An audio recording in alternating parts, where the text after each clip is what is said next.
The first time I saw the Windows 95 taskbar, I was in love. Oh, I loved it.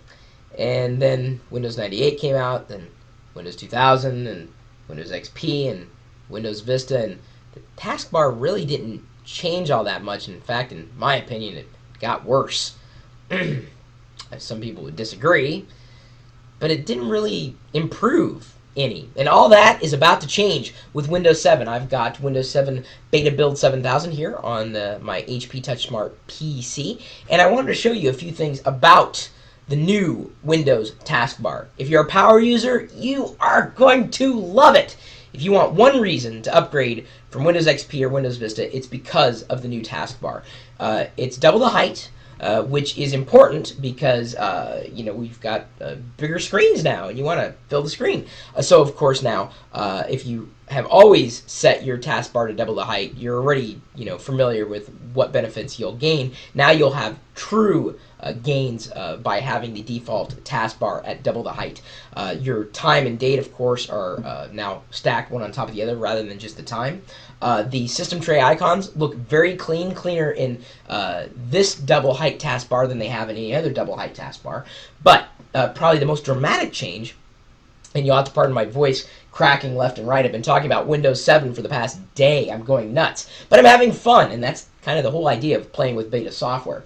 The icons can be moved around, and they're managed in a different fashion. So let me see here. I'm going to open up Internet Explorer here.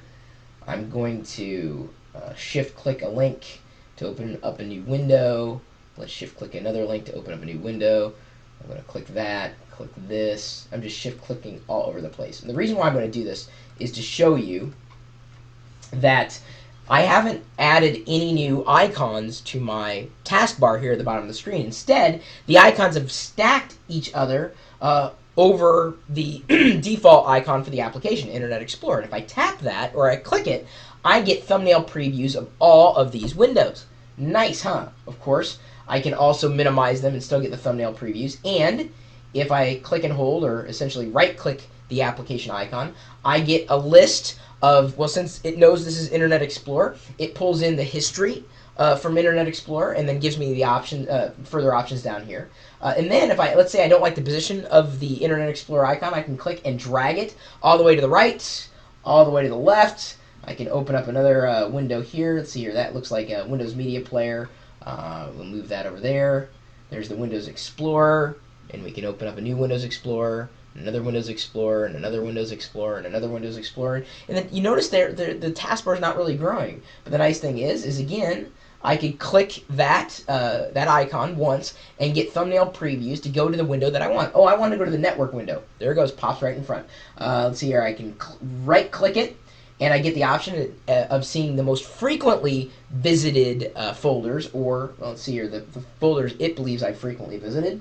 So I can click the desktop folder, and look at that, a new Windows Explorer window opens. And by the way, the Windows Explorer has been rebuilt. I hope to get Brandon Paddock in here if he's cleared to do an interview to kind of explain what's new inside the Windows Explorer, because yes, he's been working on it for at least the past year, if not longer. So the new taskbar is cleaner, at least as far as management is concerned. Very easy to maneuver things. You can even tweak it further. This is the setting that I've chosen. You can just right-click the taskbar as always and go to Properties.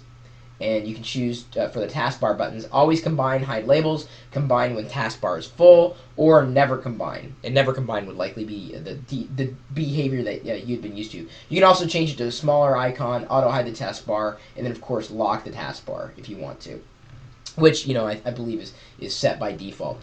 Now another nice thing is if I right click, let's see, I've got all these Windows Explorer windows, I can right click and they give me an option, close all windows.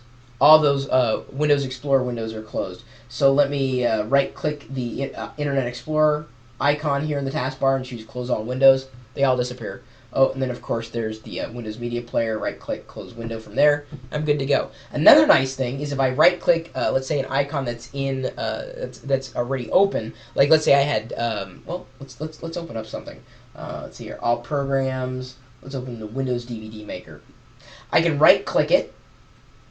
and choose pin this program to taskbar. And that means if I pin that program and then close the program, it's still there. And the nice thing is, certain programs, if they have like a most recently used or accessed, like let's say Microsoft Paint. So if I right click it, it shows me the recent images I've opened inside of Paint. And I can click it, and it'll open up that same image. Let's just maximize that window. There's the image that apparently I was editing before and can go back to editing if I wanted to. Nice, huh? So they give you most recently used documents from the icon in the taskbar. And that's just the beginning. Of course, there are plenty of other features inside the taskbar, inside of Windows 7. That's just, oh, here, I should show you another one before I forget. Let's open up more windows here. I'm just opening up plenty just so you can see I've got plenty of windows open. There is a space to the right of the clock and the date. It's kind of like this little rectangle. And when you press it, it minimizes all the windows so you can get to your desktop quickly. There's no icon for it. You just press the button and you can see the desktop just a little click away. Nice, huh?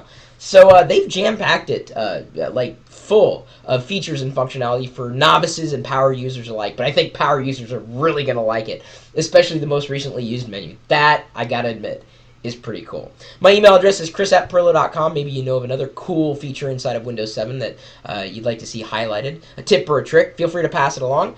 You can join us in our community of geeks at geeks.perillo.com. And then, of course, people are already talking about Windows 7 in our chat room. And you're more than welcome to join us there. We're streaming pretty much all the time with this chat room. And we're talking about technology, typically 24 hours a day, 7 days a week at live.perillo.com. We'll see you later.